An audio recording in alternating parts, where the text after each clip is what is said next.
নমস্কার বন্ধুরা, কেমন আছো সবাই? আশা করছি সবাই ভালো আছো, ভালো থাকার চেষ্টায় আছো, পজিটিভ এনার্জিতে থাকার চেষ্টা করছো।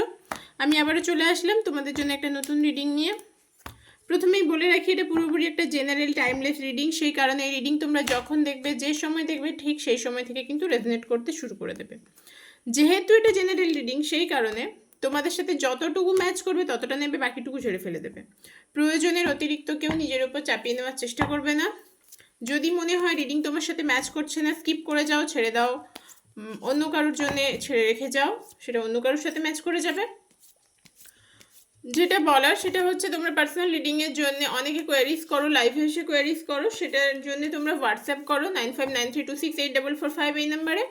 তোমাদের চার্জেস জানার থাকলে বা অন্য কিছু জানার থাকলে, শুধুমাত্র পার্সোনাল রিডিং নয়, বিভিন্ন রকমের স্পেল, এছাড়া নিউমেরোলজি, অ্যাস্ট্রোলজি, প্রেডিকশন, এগুলো করা হয়ে থাকে।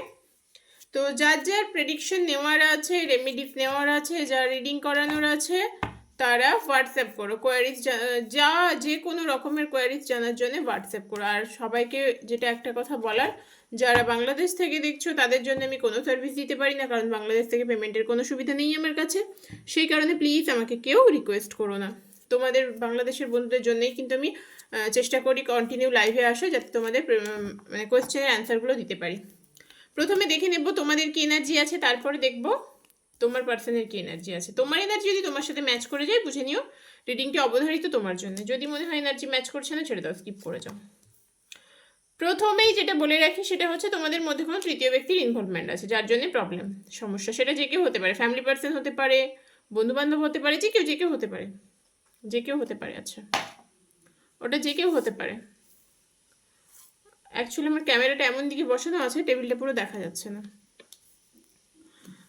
আর যেটা দেখতে পাচ্ছি, তোমরা না ভীষণ ফিউচার নিয়ে কনফিউজড হয়ে আছো, বটমের এনার্জি দেখেছো? আমার মুখ থেকে বেরোতে না বেরোতেই, আমার মুখ থেকে বেরোয়নি কথাটা, তার আগেই কিন্তু বটমটা চোখে পড়ে গেল। ডেভিল, আর কিছু বলার নেই। মানে কি লেভেলের নেগেটিভ এনার্জি তোমরা অ্যাট্রাক্ট করে রেখেছো, কি লেভেলের খারাপ অবস্থায় তোমরা পড়ে আছো। থার্ড পার্সন তোমাদের লাইফটাকে পুরো তছনছ করে দিয়েছে, এরকম একটা অবস্থা। তাই কি?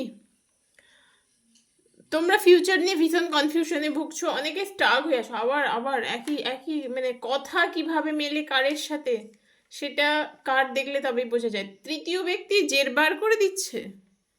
তোমরা অনেক সিদ্ধান্ত নিতে ভুল করছো, অনেকে খুব ছেলে মানুষই করছো সিদ্ধান্ত নেওয়ার ক্ষেত্রে, এটা একেবারেই করো না। অনেকে ভীষণ ছেলে মানুষই করছো সিদ্ধান্ত নেওয়ার ক্ষেত্রে, এটা একেবারেই করো না। তোমাদের লাইফে ভীষণ ভীষণ ভালো একটা পরিবর্তন আসবে, ভীষণ ভালো একটা পরিবর্তন আসবে। আসবে তখনই যখন তুমি নিজেকে এই এনার্জি থেকে বার করতে পারবে, কারণ এই মুহূর্তে তোমার এনার্জি খুব বাজে অবস্থায় আছে। ভীষণ বাজে একটা এনার্জি নিয়ে তুমি বসে আছো, ডেভিলের এনার্জি। ওখান থেকে যদি তুমি বেরোতে পারো, তবে তুমি লাইফে সাকসেস পাবে। তোমার এই ইগো, তুমি প্রচণ্ড ইগোয়েস্টিক একজন মানুষ, তোমার এই ইগো তোমার জীবনটাকে শেষ করে দিচ্ছে। তোমার সম্পর্কের ক্ষেত্রে তৃতীয় ব্যক্তি ঢুকে সবটা নষ্ট করছে, যেটা তোমার জন্য একেবারেই ভালো নয়, যেটা তোমাকে একদম মানে কুড়ে কুড়ে শেষ করে দিচ্ছে। এক কথায় কুড়ে কুড়ে শেষ করে দিচ্ছে, এরকম একটা সিচুয়েশন দেখতে পাচ্ছি আজকের দিনে দাঁড়িয়ে। সেখান থেকে তোমাকে নিজেকে বেরোতে হবে, তবে গিয়ে তুমি এই জায়গাটায় আসতে পারবে। কারণ তুমি যদি নিজে না বেরোতে পারো, তুমি যদি নিজেকে ঠিক না করতে পারো, তবে কখনোই তোমার এনার্জি চেঞ্জ হবে না। তুমি এই জায়গাটায় এসে দাঁড়াতে পারবে না। এই জায়গাটায় পৌঁছতে হলে তোমাকে কিন্তু তোমার এনার্জি চেঞ্জ করতে হবে। তোমার এনার্জি চেঞ্জ করতে হবে। দেখো, এনার্জি চেঞ্জ যদি তুমি করতে পারো, তুমি ওয়ে খুঁজে পাচ্ছ না, ওয়ে আউট খুঁজে পাচ্ছ না, এরকম একটা সিচুয়েশন। তুমি কোনো ওয়ে আউট খুঁজে পাচ্ছ না, কি করবে, কোন দিকে যাবে, এটা তোমার কাছে টোটাল কনফিউজ বিষয়টা। টোটাল কনফিউজড, চিট হয়েছো, মারাত্মক লেভেলের চিট হয়েছো। যদি নাও হয়ে থাকো, হওয়ার সম্ভাবনা আছে। আর প্রচণ্ড ভয়ে আছো যে আমি কি করব, আমার ফিউচারে কি হবে। ফিউচার তখনই চেঞ্জ হবে যখন তুমি নিজের এনার্জি চেঞ্জ করতে পারবে, যখন তুমি নিজেকে বদলাতে পারবে, তখনই তোমার ফিউচার চেঞ্জ হবে, হতে বাধ্য। কারণ আমাদের ফিউচার কিন্তু আজকে আমরা যে কাজটা করছি তার উপরে নির্ভর করে। আজকে যদি আমি পরিশ্রম না করি, আজকে যদি আমি কাজ না করি, ফিউচারে আমার কাছে টাকা কোথা থেকে আসবে? টাকা কোথা থেকে আসবে? তুমি জবের প্রিপারেশন নিলে তবেই জব পাবে, তাছাড়া পাবে না। তুমি যদি আজকে জবের প্রিপারেশনই না নাও, যদি তুমি ইন্টারভিউ না দাও, কি করে জব পাবে? সম্ভব জব পাওয়া? তুমি ইন্টারভিউ দিলে না, তুমি প্রিপারেশন নিলে না, কি করে সম্ভব জব পাওয়া? কোনোভাবেই সম্ভব নয় জব পাওয়া। সেই কারণে আমরা আজকে যেটা করি সেটার ফল কিন্তু আমাদের ভবিষ্যতে ভোগ করতে হয়। তাই বর্তমানের কর্মকে আমরা ঠিক করব। সেই কারণে তোমাদের বলা হচ্ছে যে তোমরা আজকে যে এনার্জিতে আছো সেই এনার্জি থেকে নিজেকে রিমুভ করো, সেই এনার্জি থেকে নিজেকে বার করে আনো। প্রয়োজনে মেডিটেশন করো, নিজেকে ভালো রাখার চেষ্টা করো, আশেপাশে যারা নেগেটিভ মানুষ আছে তাদের থেকে দূরে থাকার চেষ্টা করো, নিজেকে ভালো রাখার চেষ্টা করো, পাশের মানুষদেরকে ভালো থাকতে সাহায্য করো। সাহায্য করা মানে এই নয় কেউ ইচ্ছে করে খারাপ কাজ করছে আমি তাকে মানে তার খারাপ কাজের দায় নেব, সেটা নয়। কেউ খারাপ কাজ করছে আমি তাকে বড়জোর বলতে পারি যে কাজটা খারাপ করো না, এর থেকে বেশি কিছু নয়। কারণ প্রত্যেকের কর্ম নিজেকেই ভোগ করতে হয়। তুমি আজকে কাউকে ঠকাচ্ছ, তার চোখের যে জলটা পড়ছে সেটার দায় কিন্তু তোমার, সেটার দায় তোমার, তোমাকেই ভুগতে হবে, তোমাকেই ভোগ করতে হবে। এরকম একটা পরিস্থিতি তৈরি হবে যে তোমায় আজ ঠকিয়েছে তার লাইফে। তবে তুমি নিজের এনার্জিটাকে চেঞ্জ করার চেষ্টা করো, দেখবে তোমার ধীরে ধীরে লাইফে পরিবর্তন আসছে, ধীরে ধীরে লাইফে পরিবর্তন আসছে, সেটা তুমি নিজেই রিয়েলাইজ করতে পারবে। এবার দেখে নেবো এই এনার্জি তোমাদের দেখলাম, এই এনার্জি যদি তোমার সাথে ম্যাচ করে যায় অবশ্যই রিডিংটি তোমার জন্য। এবার যদি না ম্যাচ করে স্কিপ করে যাও, ছেড়ে দাও। বারবারই বলেছি যে এটা কালেকটিভ রিডিং, টাইমলেস রিডিং এবং জেনারেল রিডিং, এবং এটা জেনারেল রিডিং, সেটা আমি বারবারই বলেছি। এবার যেটা বলার সেটা হচ্ছে যে তোমরা তোমাদের পার্সনের কি এনার্জি আছে, তোমাদের পার্সন কি ভাবছে আজকের দিনে দাঁড়িয়ে, চিন্তা ভাবনা কি আছে। এই মানুষটি, যে মানুষটিকে নিয়ে তুমি ভিডিও দেখছো, এটা কিন্তু প্রত্যেকের জন্য, জাতি ধর্ম বর্ণ নির্বিশেষে সবাই দেখতে পারো এই রিডিং, প্রত্যেকের জন্যে, কারোর একার জন্য নয়, প্রত্যেকের জন্য এই রিডিং, জাতি ধর্ম বর্ণ সব নির্বিশেষে সবাই দেখতে পারো। চলো এবার দেখে নেওয়া যাক তোমার পার্সনের কি এনার্জি আছে, তোমার পার্সন কি ভাবছে তোমায় নিয়ে, তোমার পার্সন তোমায় নিয়ে কি ভাবছে।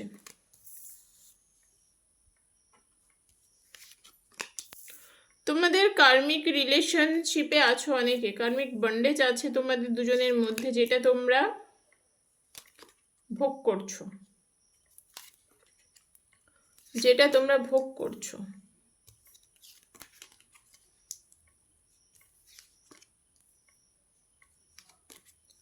আচ্ছা, প্রথমেই বলি, প্রথমে যেটা বলবো সেটা হচ্ছে যে তোমার পার্সন না মানি রিলেটেড কিছু প্রবলেমে ফেসে আছে, মানে স্টাক হয়ে গেছে, কিছু স্টাক মানি হয়তো তার কাছে মানে প্রবলেম তৈরি করেছে, কিছু মানি রিলেটেড প্রবলেম মেবি আছে, মেবি না আছে।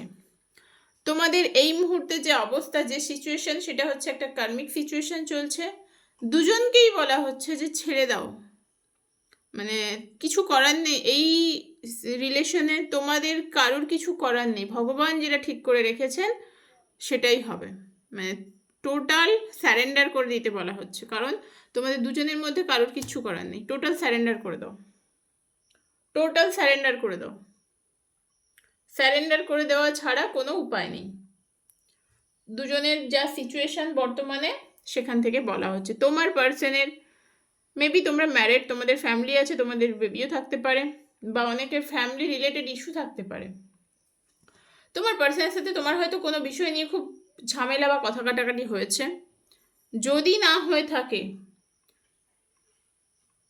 আগামী 5 সপ্তাহের মধ্যে খুব মারাত্মক লেভেলের ঝামেলা হবে, মারাত্মক লেভেলের, মানে যেটা হয়তো একেবারে ঝামেলাটা একেবারে হাতাহাতি পর্যন্ত চলে যেতে পারে।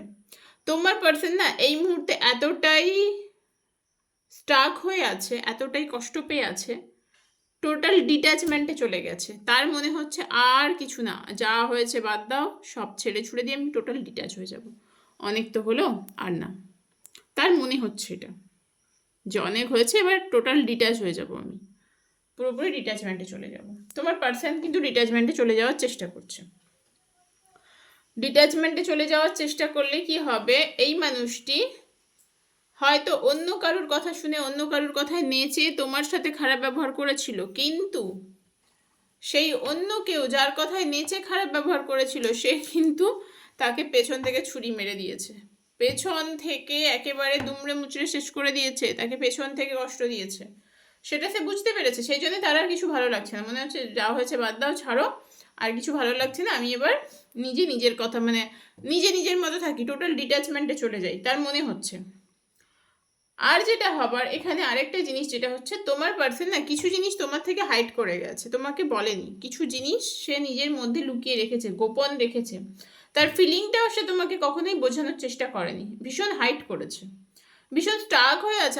আজকের দিনে দাঁড়িয়ে সে কিন্তু প্রচণ্ড অ্যাংজাইটি, প্রচণ্ড ডিপ্রেশনে ভুগছে, আর এটা তার ভবিতব্য, কিচ্ছু করার নেই, এটা থেকে ভুগতেই হবে। মানে প্রচণ্ড ডিপ্রেশনে ভুগছে এই মানুষটার কিচ্ছু করার নেই। আলটিমেট মানুষটা যে অবস্থায় আছে আজকে, সেটা তার পুরোপুরি কর্মের ফল, সে যা করেছে তার কর্মের ফল পাচ্ছে। বটমে কিন্তু লাভার্সের কার্ড এসেছে, এই মানুষটা তোমার প্রতি লাভ ফিলিং রাখে, আজকের দিনে দাঁড়িয়ে মনে হচ্ছে হ্যাঁ আমি সত্যি তাকে ভালোবাসি, কোথাও একটা পিওর লাভ আছে। তবে শুধু পিওর লাভ, সবসময় যে লাভ থাকলেই সেই সম্পর্কে পরিণতি পায় বা সেই সম্পর্কের ভবিষ্যৎ সুন্দর হয় সেরকম নয়। আমাদের জীবনে এরকম প্রচুর মানুষ আছে যারা দুটো মানুষকে সত্যিই ভালোবাসে, তারপরেও তাদের একসাথে থাকা হয় না, তারপরেও তাদের ভালো থাকা হয় না, কারণ কর্ম, আমাদের প্রারব্ধ থাকে, আমাদের পাস্ট লাইফের কিছু কর্ম আমরা পেন্ডিং থেকে যায়, যার ফল আমাদের ভোগ করতে হয়। সেরকমই এই মানুষটার কিন্তু তোমাকে ভালোবাসে, আজকে সে রিয়েলাইজ করেছে যে হ্যাঁ আমি সত্যি আমার পার্টনারকে ভালোবাসি, কিন্তু ভালোবাসলে কি হবে, সে প্রচণ্ড অ্যাংজাইটি ডিপ্রেশনে ভুগছে, তার অবস্থা মানে পুরো একেবারে কি বলে ঘুমহীন, রাত্রেবেলা ঘুম হচ্ছে না, এরকম একটা অবস্থায় পড়ে আছে। সেই কারণে তার মনে হচ্ছে যে না অনেক হয়ে গেছে, এবার আমি সব কিছু ছেড়ে ছুড়ে দিয়ে নিজের মতো করে থাকবো, টোটাল ডিট্যাচমেন্টে চলে যাব। এবার তোমরা বলতেই পারো যে তাহলে এই সম্পর্কের পরিণতি কি হবে, দেখে নিতে হবে সেটা পরিণতি কি হবে। তবে এটা যেহেতু জেনারেল রিডিং, সেই কারণে সবার সাথে হয়তো 100% ম্যাচ করবে না, তবে অনেকের সাথে ম্যাচ করে, তোমরা তো কমেন্ট করো, আমি দেখতে পাই।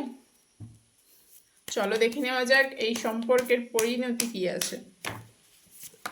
আমার যারা ভিউয়ার সাবস্ক্রাইবার্স আছে তাদের এই সম্পর্কের পরিণতি কি আছে, যারা আমাদের ভিউয়ার্স আছে, আমার এই চ্যানেলে যারা ভিউয়ার সাবস্ক্রাইবার্স আছে তাদের এই সম্পর্কের পরিণতি কি আছে। প্লিজ গাইড করো মহাদেব।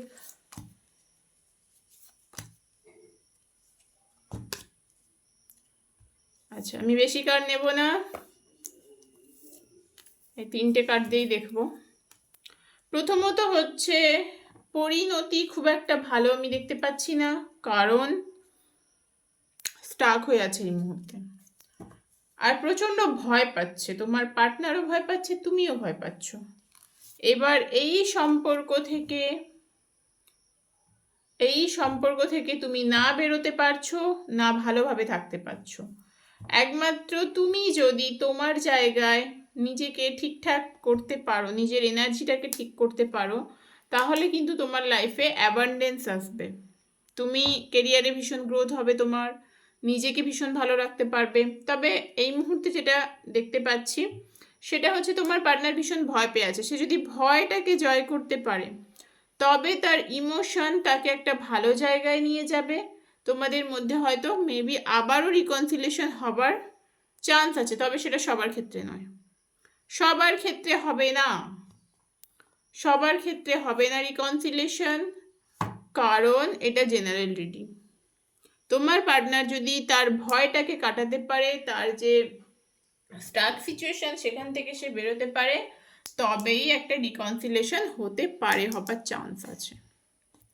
চলো আজকে রিডিংটা এই পর্যন্ত, তোমাদের কার কার সাথে ম্যাচ করলো তোমরা অবশ্যই আমাকে কমেন্ট করে জানিও, আর যারা পার্সোনাল রিডিং নিতে চাও তারা তো হোয়াটসঅ্যাপে যোগাযোগ করে নেবে, সেটা আমি বলেই দিয়েছি। এছাড়া ফেসবুকে তোমরা ফলো করে রাখতে পারো, ফেসবুকে শিভা ডিভাইন ট্যারোটকে তোমরা ফলো রাখতে পারো, কারণ সেখানেও আমি চেষ্টা করি লাইভে আসার ভিডিও দেওয়ার। তো চলো টাটা।